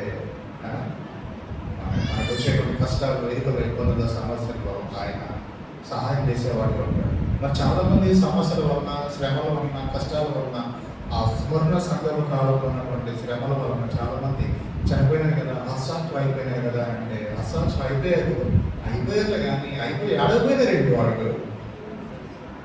ఎక్కడ వేరు? ప్రభు దగ్గర పరదేశం పెట్టారు. చెప్పండి, ఎక్కడ లేరు? పరదేశం వెళ్ళిపోతూ వచ్చారు. ఒక చిన్న కథ చెప్తానంటే, కథ అంటే జస్ట్ దృష్టాంతం అన్నది. దృష్టాంతం అంటే జస్ట్ ఒక కాన్సెప్ట్ అర్థం కావడానికి చెప్పేటువంటి ఒక అదే దృష్టాంతం అంటారు. సాధారణ ఒకసారి పాతాళంలో మీటింగ్ పెట్టాడు. మీటింగ్ పెట్టాడు. ఏం మీటింగ్ పెట్టాడంటే ప్రపంచంలో ఎంతమంది అయితే దయ్యాలు అన్ని దయ్యాలను పిలిచాడు. వీడేమో హెడ్ అన్నమాట, head of the department. Meeting పెట్టేసి ఇక అన్ని విచారాలు అడుగుతూ ఉన్నాను అనమాట. నువ్వు ఎక్కడ పని చేస్తున్నావు, ఎక్కడ ఉన్నావు, ఏం చేస్తున్నానంటే అందరూ అన్ని దయ్యాలు, నేను పలానా దేశంలో ఉన్నాను, పలానా ప్రాంతం సంచరిస్తూ ఉంటాను అని చెప్పేసి చెప్తా ఉన్నాను. ఏం చేస్తున్నాను అని ఒక దయ్యం అడిగితే, నేను కొంతమంది విశ్వాసులు దేశంలో నమ్ముకున్న వాళ్ళు షిప్లో వేరే ప్రాంతానికి వెళతా ఉన్నారు, బోట్లో వేరే ప్రాంతానికి వెళతా ఉంటే నేను దాంట్లో సుడిగుండాలు అవన్నీ రేపేసి తుఫాను పట్టించేసి ఆ బోర్డు మునిగిపోయేటట్టు నేను చేశాను, వాటిని చంపేశాను, వాళ్ళు చచ్చిపోయినారు, నేను చేసి మంచిదే కదా అని అంటే అప్పుడు వీడు హెడ్ ఆఫ్ ద డిపార్ట్మెంట్ వాళ్ళని ఏమన్నారంటే, వాళ్ళకి చూడాలి నువ్వు అట్లా చేయకూడదు, వాళ్ళు చచ్చిపోయినారు అయింది, వాళ్ళు చావలేదు, వాళ్ళ డబ్బు తిరిగిపోయినారు, వాళ్ళు చేయకూడదు. సేమ్ ఇంకా అందరూ అలా చెప్తా ఉన్నారు అన్నమాట. దయ్యాలు చేస్తున్నారు అదే కదా, పిచ్చి పనులు చేస్తా ఉన్నారు భూమి మీద. ఇంకొకరు చెప్పాడు, కొంతమంది అడవిలో వెళ్తా ఉన్నారు, చర్చికి వెళ్తా ఉంటే నేను వాళ్ళ మీదకి క్రౌడ్ చెప్తాను బుసుకొలిపాను, అవి వచ్చేసి వాళ్ళని పిచ్చి చండాలని చంపేసాను అంటే, సేమ్ నువ్వు కూడా అట్లానే చేసినావా, మోడల్ ఒకటే, వాళ్ళు చచ్చిపోయిననుకున్నారు ఏంటి, సావలేదు వాళ్ళు, వాళ్ళ దేవుని దగ్గరికి వెళ్ళిపోయినారని చెప్పి చెప్పాడు. అందరూ అయిపోయారు. లాస్ట్లో ఒకడు ఉన్నాడు, ఒకడు వాడిని అడిగాడు అనమాట, నువ్వు ఎక్కడున్నా, ఏం చేస్తున్నావు, ఏ ప్రాంతం సంచరిస్తున్నావు అంటే వాడు చెప్పాడు. ఏం చెప్పాడంటే, ఏం లేదు జస్ట్ సింపుల్ చిన్న పని చేశాను అన్నమాట. ఏం చెప్పాడు ఆ చిన్న పని అంటే, వాడు ఏమన్నంటే ఏం లేదు, ఒక మనిషిని పట్టుకున్నా, ఒక మనిషిని సెలెక్ట్ చేశాను, సెలెక్ట్ చేసుకుని ఏం చేశానంటే వానిలో ఆత్మ ఉందన్న సంగతే వాళ్ళకి తెలియకుండా చేశాను. కదా చెప్పండి, ఏం చేశాడంట, నరుని ఆత్మ ఏదో పెట్టిన దీపం. వాడు బ్రతికినంత కాలం తన ఆత్మ గురించి జాగ్రత్త తీసుకోవాలి, తనలో ఉన్న ఆత్మ రక్షించబడాలి అనేటువంటి చర్యలు తీసుకోవాలి. అందుకని తనలో ఉన్న ఆత్మ గురించి పట్టించుకోకుండా చేశాను. ఎప్పుడు శరీరం గురించి పట్టించుకొని లాస్ట్ చచ్చిపోయినాడు. వాడు ఆత్మ రక్షించబడకుండా చచ్చిపోయినాడు. ఇప్పుడు పక్క గదిలో వరుస్తున్నాడే, పాతాళం పక్క గది ఉంది, కాన్ఫరెన్స్ హాల్లో కాకుండా పక్క గది ఉంది, అందులో నడుస్తున్నాడు వాడు మంటలకి, ఆరుపులు వాణి అని చెప్పాడు. మన మంచి పని చేసుకుంటాడు అని చెప్పేసి ఏం చేశాడంటే మనం పెంచుకొని అందరూ ఎలా లేదు అని చెప్పేసి అందరం తరివేశాడు. అదే మీటింగ్.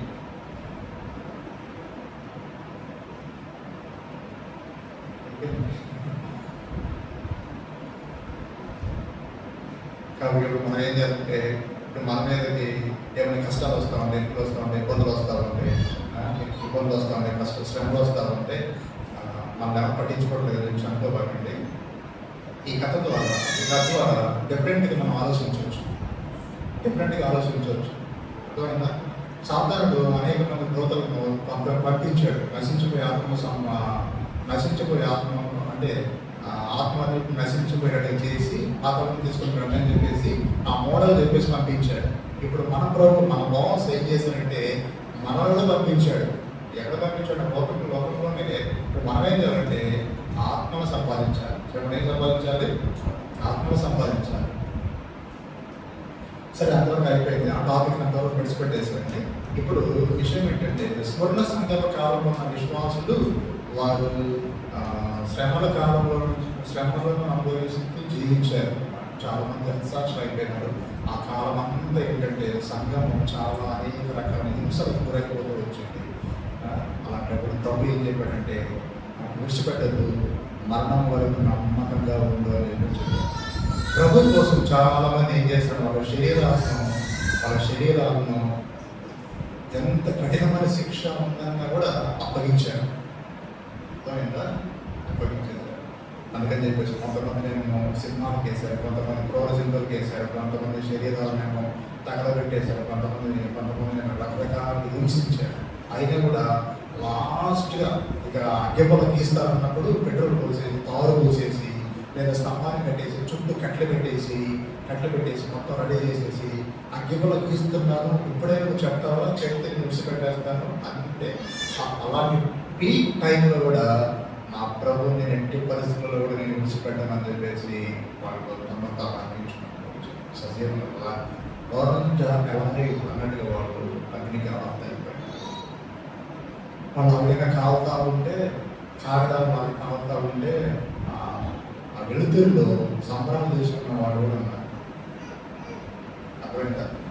ఈ విషయాలన్నీ మన మైండ్కి ఎలా ఉంటాడు చాలా తీక్షణమైనటువంటి సందర్భాలు ఉండొచ్చు. అయితే నీకేం అర్థమవుతుందంటే నీ కుటుంబ జీవితంలో ఇప్పటి వరకు నీ వ్యక్తిగత జీవితంలో అంత పెద్ద కష్టం లేకపోయినా కూడా నేను ప్రభుత్వం సరిగా లేను కదా అన్నట్టు అనిపిస్తుంది. అలాంటి దృక్పథం నీకు వస్తుంది. అది నిజం.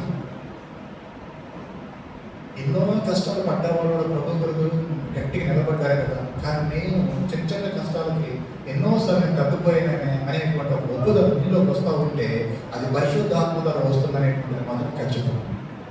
అలాంటప్పుడు ఏం చేయాలంటే ప్రభు నాకు సహాయం చేయకపోవడం, ప్రభు నాకు సహాయం చేయకపోవడం. సరే బిడ్డ నేను సహాయం చేస్తా అంటే రేపటి నుంచి ఇంకా ఎక్కువ కష్టాలు వస్తాయి, ఎక్కువ కష్టాలు పంపిస్తాను, ఇంకా కొంచెం ఎక్కువగా నమ్మకంగా జీవించండి చెప్పేసి అలాగే ఆటలాడదు.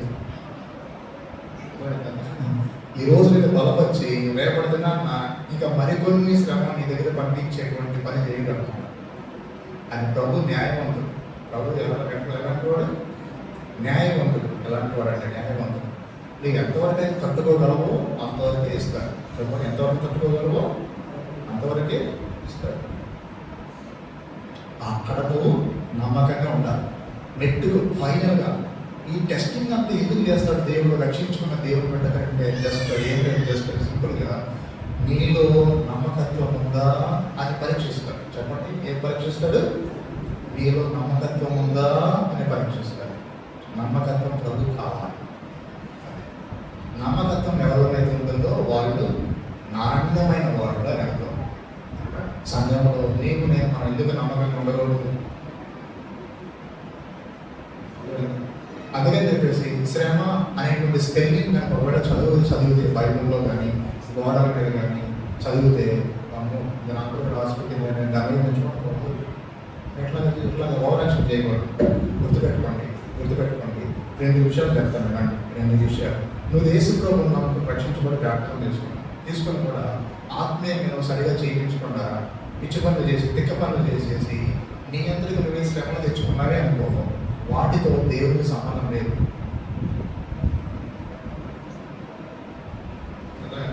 అలా చెప్తున్నా, నువ్వు రక్షించబడి పెట్టలేదు. నువ్వు రక్షించబడి నీ బ్యాప్టిజం కూడా నిజమైతే అయితే కొంతకాలం అయిపోయిన తర్వాత పిచ్చి పనులు చేసేసి ప్రభుకి అవిధే చూపించేసి ఎలాగెలాగో జీవించేసి నీ జీవితంలో నీ కుటుంబంలోనికి నీ చేతులారా కొన్ని శ్రమలు తెచ్చుకున్నావు అనుకోండి, వాటితో ప్రభువుకు సంబంధం లేదు.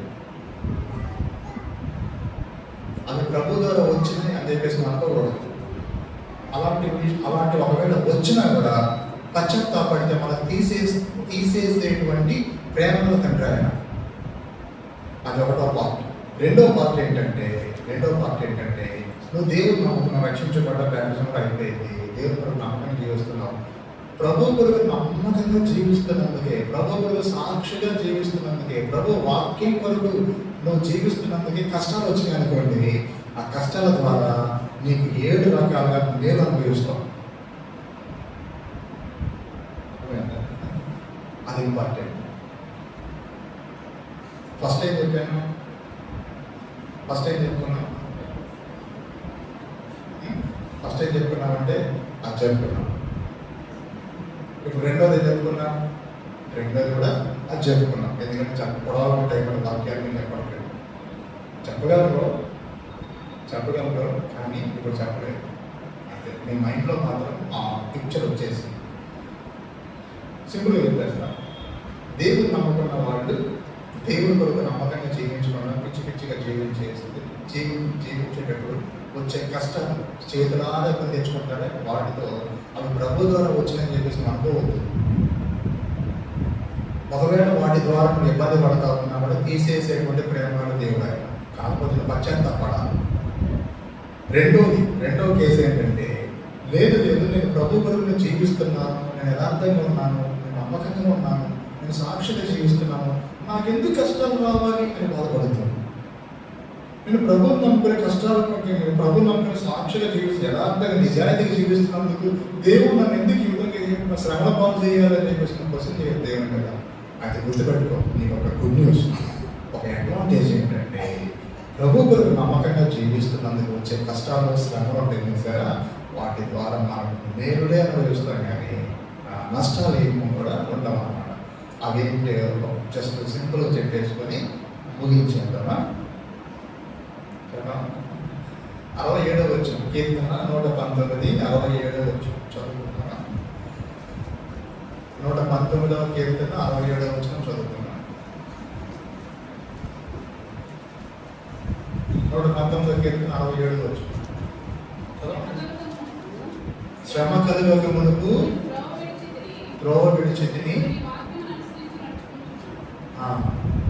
ఇప్పుడు చెప్పండి, దాని ద్వారా నేనేంటి? శ్రమ కలగక మునుపు త్రోవ విడిచితిని. త్రోవ విడవాలా, త్రోవ నడవాలా? త్రోవ నడవాలంటే మనకి ఏం అవసరం? అక్కడ ఈ శ్రమలో వలన ఉపయోగం అది. కొన్నిసార్లు ప్రభు మనం సరైన రోడ్లో సరైన డైరెక్షన్ నడిపించడానికి అనుమతిస్తాడు. అవి మన మేలు కొరకే. జస్ట్ స్టార్టింగ్లో కొంచెం లైట్గా పెయిన్ఫుల్గా అట్లా అనిపిస్తూ ఉంటాయి, కానీ అవి మనకు లైఫ్ లాంగ్ మనకి సుఖాన్ని ఇస్తాయి. చెప్పండి, ఏమిస్తాయి? సుఖాన్ని ఇస్తాయి. వ్యాక్సిన్ ఇంజెక్షన్ చేసేటప్పుడు ఎట్లా ఉంటుంది? పూలు జరిగినట్టు ఉంటుంది, అట్లే ఉంటుంది, సుఖం ఉంటుంది కదా, నొప్పి. కానీ ఆ వ్యాక్సిన్ నొప్పిని భరించేసి ఆ వ్యాక్సిన్ లోపలికి లేదనుకోండి సుఖంగా ఉంటాం. అది దేవుడి. ఒకటి అయిపోయిందా? నెక్స్ట్ రెండవది ఏంటంటే దానికి అదే కింద వచనంలో 71వ వచనం చదువుతాము. నేను నీ కట్టడలను నేర్చుకున్నట్లు. ఇప్పుడు చెప్పండి, శ్రమను నేర్చడం మేలా నష్టమా? ఎందుకు మీరు ఏం మేలు? ఏం నేర్చుకుంటాం? దేవుని కట్టడలు, న్యాయ విధులు, ఆజ్ఞలు, తర్వాత శాసనాలు. ఇవన్నీ ఏంటంటే సింపుల్గా చెప్పాలంటే వాక్యమే. చెప్పండి ఏంటి?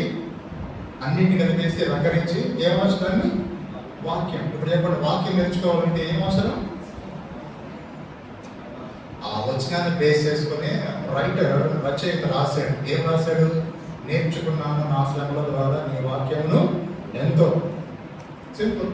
నేర్చుకున్నాను నా శ్రమల ద్వారా నీ వాక్యమును ఎంతో. అమ్మా అయ్యా గుర్తుపెట్టుకో, నీ ద్వారా నువ్వు ప్రభువులు నమ్మకంగా జీవిస్తున్నావు. నీ జీవితంలో కొన్ని కష్టాలు ఉన్నాయంటే దాని అర్థం ఏంటంటే ఆ కష్టాల ద్వారా ఏదో నేర్చుకున్నాడు, ఏదో ఒక పాఠం నేర్పిస్తున్నాడు అని చెప్పేసి అర్థం చేసుకోవాలి. ఆ పాఠం ద్వారా అప్పుడు నీ అనుభవం అంతా వాక్యంలో ఉంటుంది. అందుకని చెప్పేసి వాక్యాన్ని చదివితే ఇప్పుడు ప్రస్తుత కాలంలో నా అనుభవం కూడా సేమ్ ఇలా వాక్యం లాగే ఉందే అని చెప్పేసి నీకు ఆనందం వస్తుంది. అరే వాక్యంలో రాయకున్నట్లుగా ఇప్పుడు నా జీవితంలో అనుభవం ఉంది అని చెప్పేసి నీకు అట్లా వస్తుంది అన్నమాట. అలాంటి వాక్యం నీ జీవితంలో ఎప్పుడూ కూడా నువ్వు మర్చిపోవు. అది అనుభవం. అర్థమైందా? రెండు అయిపోయినాయి. ఎన్ని అయిపోయినాయి? నెక్స్ట్ మూడోది ఏంటంటే రోమాపత్రిక 5:5 చదువుతున్నాం. రోమాపత్రిక 5వ అధ్యాయం 5వ వచనం చదువుతారా? రోమాపత్రిక 5వ అధ్యాయం 5వ వచనం. ఎందుకనగా ఈ నిరీక్షణ మనల్ని సిగ్గుపరచదు, మనకు అనుగ్రహింపబడిన పరిశుద్ధాత్మ ద్వారా.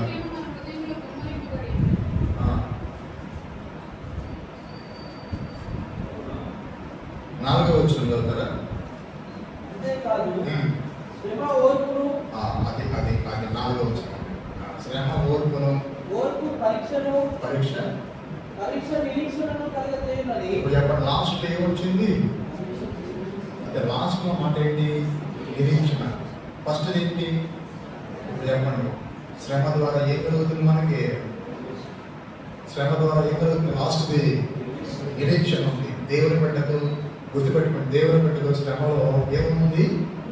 నిరీక్షణ ఉంది. ఇక గుడ్ న్యూస్ ఏంటంటే శ్రమలో ప్రతి దేవుని బిడ్డకు ఏముంది? నిరీక్షణ ఉంది. ఏముంది? నిరీక్షణ ఉంది.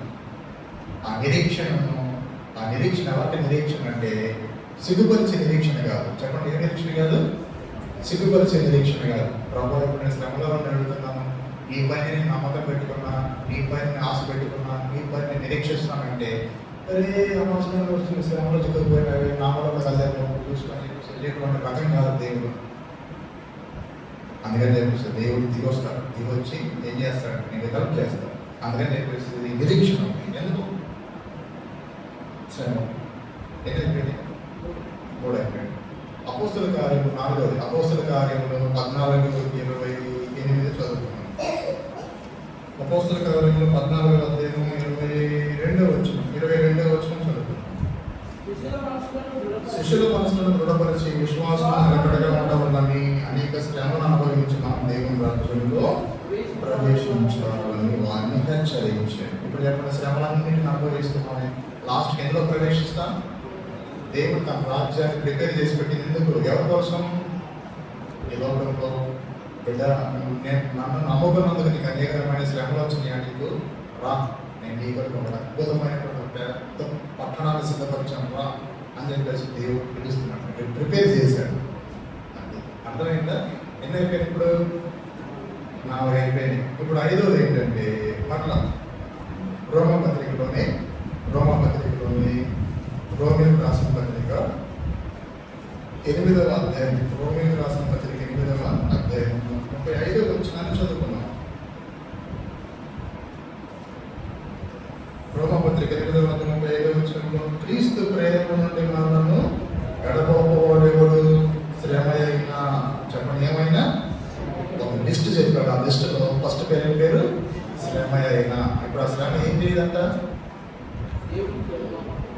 ఆ శ్రమ ఏం చేయదంటే నీ జీవితంలో ఏదైనా శ్రమ వచ్చింది అనుకోండి, కష్టం వచ్చింది అనుకోండి, ఆ శ్రమ ఏం చేయదు? దేవుని ప్రేమ నుండి నిన్ను వేరు చేయలేదు.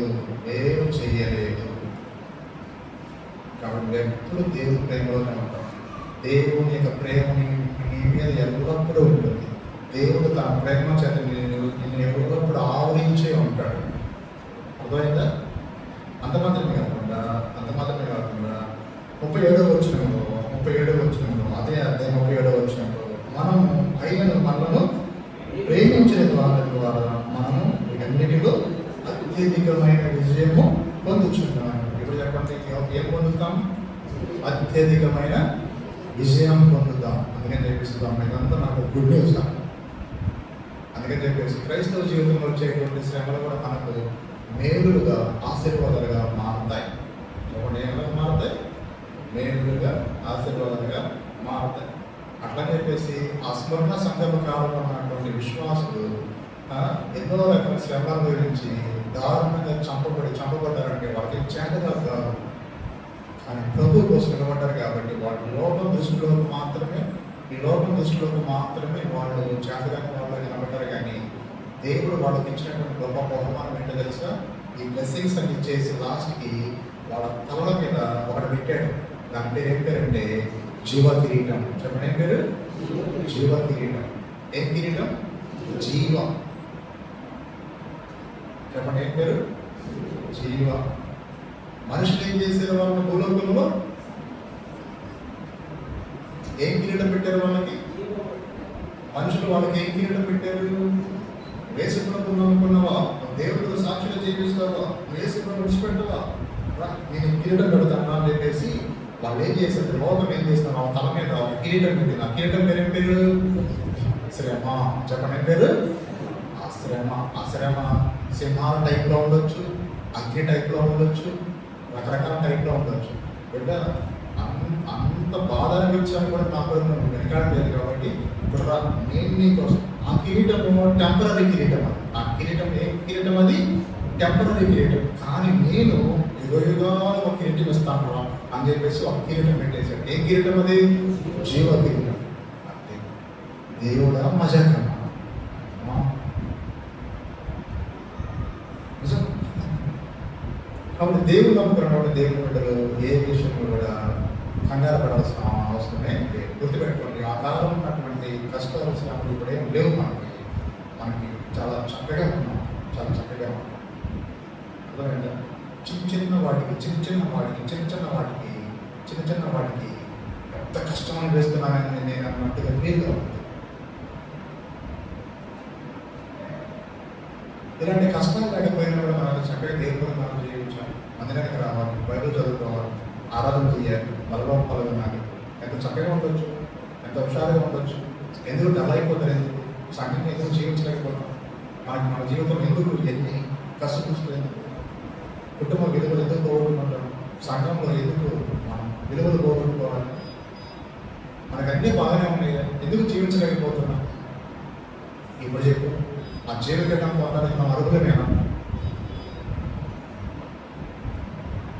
అలాగా మనం పరీక్షించుకునే వారంగా మనం ఉండాలి. సరేనా? జయించాలి. జయించడానికి ప్రభు ఏం చేస్తాడు? జీవక్రియలు ఇస్తాడు. చెప్పండి, జీవక్రియలు. ఇంకొకటి ఏంటంటే, ఎవరైతే శ్రమ అనుభవిస్తూ ఉంటారో అలాంటి వారికి ఇంకొక మేలు కలుగుతారు. ఎన్ని అయిపోయింది మొత్తం? 6 or 7? చెప్తే తెలుగులో చెప్పండి, ఇంగ్లీష్లో చెప్పండి, అంటే కన్నడలో చెప్పండి. ఎన్ని అయిపోయినా? 6 అయిపోయినా? చెప్పు, కరెక్ట్గా ఎన్ని? 6 అయిపోయినా? 7 చెప్తాను. 7வது ఏంటంటే 2 కొరింథీ పత్రిక 1వ అధ్యాయం. 2 కొరింథీ పత్రిక 1వ అధ్యాయం 6వ వచనం చదువుకుందామా? 2 కొరింథీ పత్రిక 1వ అధ్యాయం 6వ వచనం. అక్కడ పౌలు భక్తులు సంఘానికి చెప్తున్నాడు. ఏం చెప్తున్నాడు? మేము శ్రమ పొందినను మీ ఆదరణ కొరకు, మీ రక్షణ కొరకు చాలండి. ఇప్పుడు చెప్పండి, దేవుడు నమ్ముకొని యథార్థంగా నిజాయితీగా ఏదైనా శ్రమలో ఉంటే వెళ్ళే సహిస్తున్నామంటే నీ యొక్క అనుభవము వేరే వాళ్ళకి ఎలా ఉపయోగపడుతుంది? ఎలా ఉపయోగపడుతుంది? అప్పుడు ఇతరులను ఆదరించే కెపాసిటీ ఇంకా ఉంటుంది. ఆదరించవచ్చు, ఇతరులను రక్షించవచ్చు. శ్రమ లేకుండా ఏం లేకుండా అట్లా లేకుండా ఉంటే నీకు అనుభవం ఉండదు, ఎక్స్పీరియన్స్ ఉండదు. ఎక్స్పీరియన్స్ లేకుండా వేరే వాళ్ళు ఏమైనా ఆదరిస్తావు? చెప్పండి, వేరే వాళ్ళు ఏ విధంగా నువ్వు సేవ్ చేస్తావు, రక్షిస్తావు? అందుకని చెప్పేసి పౌలు భక్తుడు తన జీవితంలోకి వచ్చేటువంటి ప్రతి డిసడ్వాంటేజ్ని బ్లెస్సింగ్ అని చెప్పేసి ఆయన గ్రహించుకొని ఎంత హ్యూజ్గా ఎదిగిపోయాడంటే అంత ఉన్నతమైన ఆధ్యాత్మికమైన శిఖరాన్ని అధిరోహించాడు ఆయన అపోస్తలుడైన పౌలులో.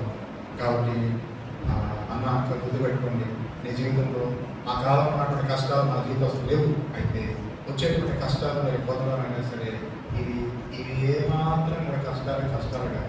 గుర్తుపెట్టుకోండి. అది ఎంత పెద్ద కష్టమైనా గుర్తుపెట్టుకోవడం. చిన్న విషయంలో గుర్తుపడేద్దాం. అదేంటంటే రాబోయే మహిమ ఎదుట ఆ కష్టాలు, శ్రమలు ఎన్నదగినవి కావు. అంతే, కేవలం కథ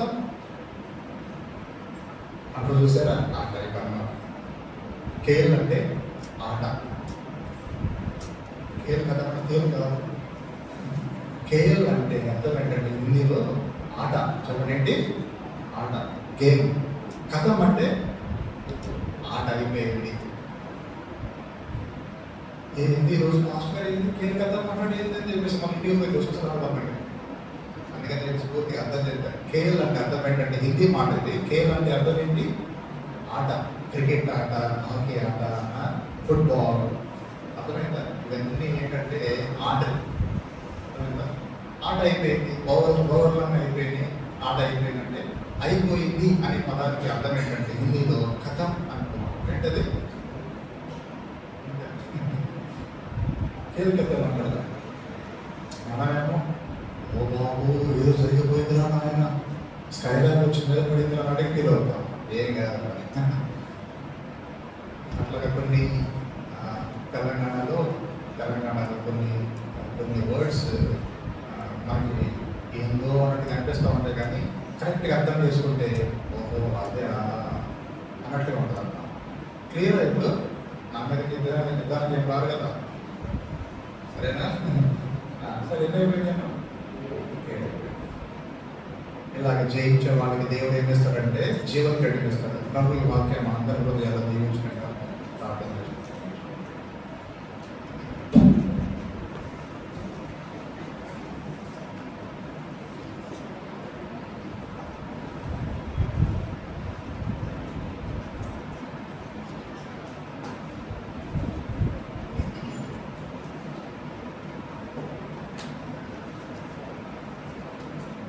ఇంకా ఎవరి బిడ్డల్లో ఇంకెవరైనా సరే రక్షణ పొందకపోతే రక్షణ తీర్మానం చేసుకోండి. ఇలాంటి కష్టాలు, ఇలాంటి ఇబ్బందులు, ఇలాంటి బాధలు ఏ సుఖము అందరికంటే ముందు ఆయనే పొందాడు. ఆయన శ్రమ వల్లనే ఇప్పుడు మనం రక్షించబడ్డాం. ఎంత ఆనందం కదా! నిన్ను నన్ను రక్షించడం యేసు ప్రభువు సిలువలో దారుణంగా కొట్టబడి చంపబడ్డాడు. ఆయన ఇంతకాలం యేసు ప్రభువుని నా సొంత రక్షకుని అంగీకరించకుండా మారు మనసు పొందకుండా ఎందుకున్నా కాబట్టి ఈరోజు నాకు మంచి తీర్మానం చేసుకుని ప్రభువా ఇప్పుడు దాకా నేను ఏదో కష్టపడి చిన్న చిన్న శ్రమలకి పెద్ద శ్రమ వచ్చిందని చెప్పేసి ఫీల్ అయినాయ్యా, నన్ను కనికరించయ్యా అని చెప్పేసి అని అందరికంటే గొప్ప శ్రమ యేసు ప్రభు అనుభవించాడు. ఆయన పొందిన శ్రమ వల్లనే ఇప్పుడు మనం అందరం రక్షించబడ్డాం.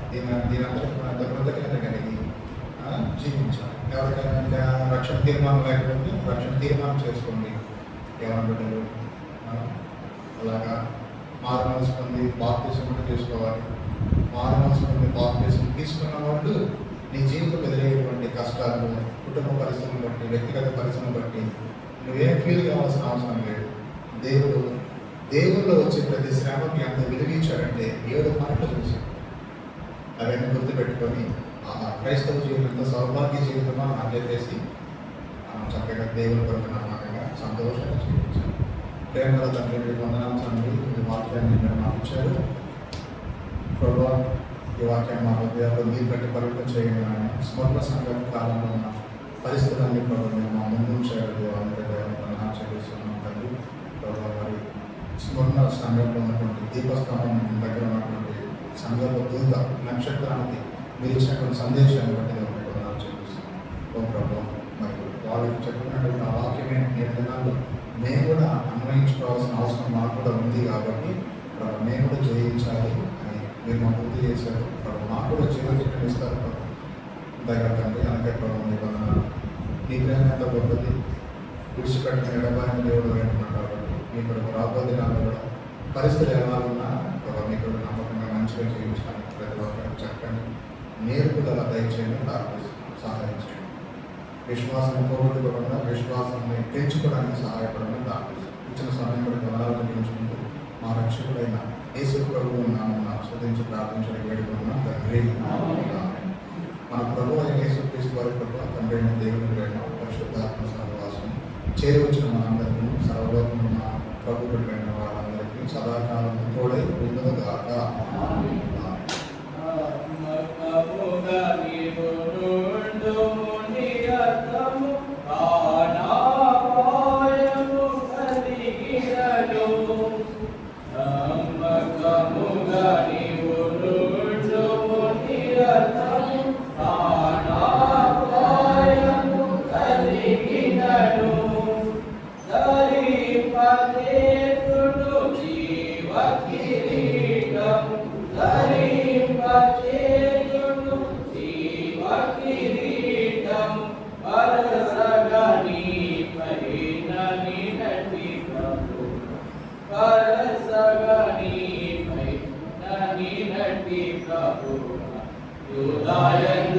దేవా